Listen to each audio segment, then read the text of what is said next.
उत्पत्ति 43। बिन्यामीन के साथ मिस्र देश जाना। 1। और अकाल देश में और भी भयंकर होता गया। 2। जब वह अन्न जो वे मिस्र से ले आए थे समाप्त हो गया तब उनके पिता ने उनसे कहा, फिर जाकर हमारे लिए थोड़ी सी भोजन वस्तु मोल ले आओ। 3। तब यहूदा ने उससे कहा, उस पुरुष ने हमको चेतावनी देकर कहा कि यदि तुम्हारा भाई तुम्हारे संग न आए तो तुम मेरे सम्मुख न आने पाओगे। 4। इसलिए यदि तू हमारे भाई को हमारे संग भेजे तब तो हम जाकर तेरे लिए भोजन वस्तु मोल ले आएंगे। 5। परंतु यदि तू उसको न भेजे तो हम न जाएंगे, क्योंकि उस पुरुष ने हमसे कहा कि यदि तुम्हारा भाई तुम्हारे संग न हो तो तुम मेरे सम्मुख न आने पाओगे। 6। तब इस्राएल ने कहा, तुमने उस पुरुष को ये बताकर कि हमारा एक और भाई है, क्यों मुझसे बुरा बर्ताव किया।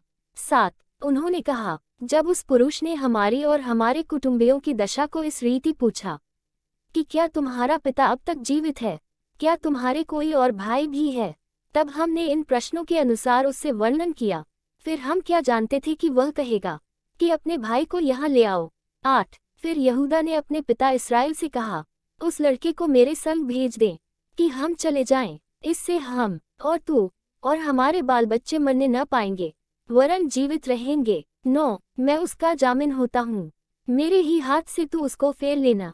यदि मैं उसको तेरे पास पहुंचाकर सामने न खड़ाकर दूं तब तो मैं सदा के लिए तेरा अपराधी ठहरूंगा। 10। यदि हम लोग विलंब न करते तो अब तब दूसरी बार लौट आते। 11। तब उनके पिता इस्राएल ने उनसे कहा, यदि सचमुच ऐसी ही बात है तो ये करो, इस देश की उत्तम उत्तम वस्तुओं में से कुछ कुछ अपने बोरों में उस पुरुष के लिए भेंट ले जाओ, जैसे थोड़ा सा बलसान और थोड़ा सा मधु और कुछ सुगंध द्रव्य और गंधरस, पिस्ते और बादाम। 12। फिर अपने अपने साथ दूना रूपा ले जाओ, और जो रूपा तुम्हारे बोरों के मुंह पर रखकर फेर दिया गया था उसको भी लेते जाओ, कदाचित ये भूल से हुआ हो। 13। और अपने भाई को भी संग लेकर उस पुरुष के पास फिर जाओ। 14। और सर्वशक्तिमान ईश्वर उस पुरुष को तुम पर दयालु करेगा, जिससे कि वह तुम्हारे दूसरे भाई को और बिन्यामीन को भी आने दे, और यदि मैं निर्वंश हुआ तो होने दो। 15। तब उन मनुष्यों ने वह भेंट और दूना रूपा और बिन्यामीन को भी संग लिया और चल दिए और मिस्र में पहुंचकर यूसुफ के सामने खड़े हुए। 16। उनके साथ बिन्यामीन को देखकर यूसुफ ने अपने घर के अधिकारी से कहा, उन मनुष्यों को घर में पहुंचा दो और पशु मार के भोजन तैयार करो, क्योंकि वे लोग दोपहर को मेरे संग भोजन करेंगे। 17। तब वह अधिकारी पुरुष यूसुफ के कहने के अनुसार उन पुरुषों को यूसुफ के घर में ले गया। 18। जब वे यूसुफ के घर को पहुंचाए गए तब वे आपस में डर कर कहने लगे कि जो रूपा पहली बार हमारे बोरों में फेर दिया गया था उसी के कारण हम भीतर पहुंचाए गए हैं, जिससे कि वह पुरुष हम पर टूट पड़े और हमें वश में करके अपने दास बनाए और हमारे गधों को भी छीन ले। वे 19। तब वे यूसुफ के घर के अधिकारी के निकट जाकर घर के द्वार पर इस प्रकार कहने लगे। 20। कि हे हमारे प्रभु, जब हम पहली बार अन्न मोल लेने को आए थे। 21। तब हमने सराय में पहुंचकर अपने बोरों को खोला तो क्या देखा कि एक एक जन का पूरा पूरा रूपा उसके बोरे के मुंह में रखा है, इसलिए हम उसको अपने साथ फिर लेते आए। 22। और दूसरा रूपा भी भोजन वस्तु मोल लेने के लिए लाए हैं, हम नहीं जानते कि हमारा रूपा हमारे बोरों में किसने रख दिया था। 23। उसने कहा, तुम्हारा कुशल हो, मत डरो, तुम्हारा परमेश्वर जो तुम्हारे पिता का भी परमेश्वर है उसी ने तुमको तुम्हारे बोरों में धन दिया होगा। तुम्हारा रूपा तो मुझको मिल गया था। फिर उसने शिमोन को निकालकर उनके संग कर दिया। 24। तब उस जन ने उन मनुष्यों को यूसुफ के घर में ले जाकर जल दिया। तब उन्होंने अपने पांवों को धोया, फिर उसने उनके गधों के लिए चारा दिया। 25।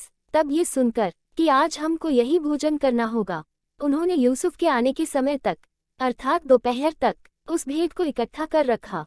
26। जब यूसुफ घर आया तब वे उस भेंट को जो उनके हाथ में थी उसके सम्मुख घर में ले गए और भूमि पर गिरकर उसको दंडवत किया। 27।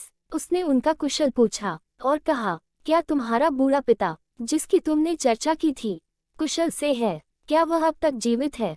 28। उन्होंने कहा, हाँ, तेरा दास हमारा पिता कुशल से है और अब तक जीवित है। तब उन्होंने सिर झुकाकर फिर दंडवत किया। 29। तब उसने आंखें उठाकर और अपने सगे भाई बिन्यामीन को देखकर पूछा, क्या तुम्हारा वह छोटा भाई जिसकी चर्चा तुमने मुझसे की थी यही है? फिर उसने कहा, हे मेरे पुत्र, परमेश्वर तुझ पर अनुग्रह करे।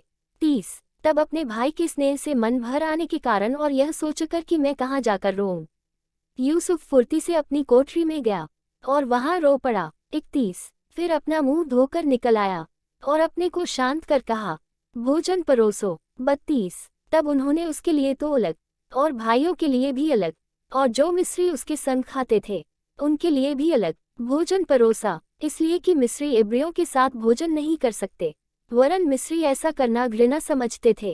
33 सो यूसुफ के भाई उसके सामने, बड़े बड़े पहले और छोटे छोटे पीछे, अपनी अपनी अवस्था के अनुसार क्रम से बैठाए गए। ये देख वे विस्मित होकर एक दूसरे की ओर देखने लगे। 34 तब यूसुफ अपने सामने से भोजन वस्तुएं उठा उठा के उनके पास भेजने लगा और बिन्यामीन को अपने भाइयों से 5 गुनी अधिक भोजन वस्तु मिली और उन्होंने उसके संग मनमाना खाया पिया।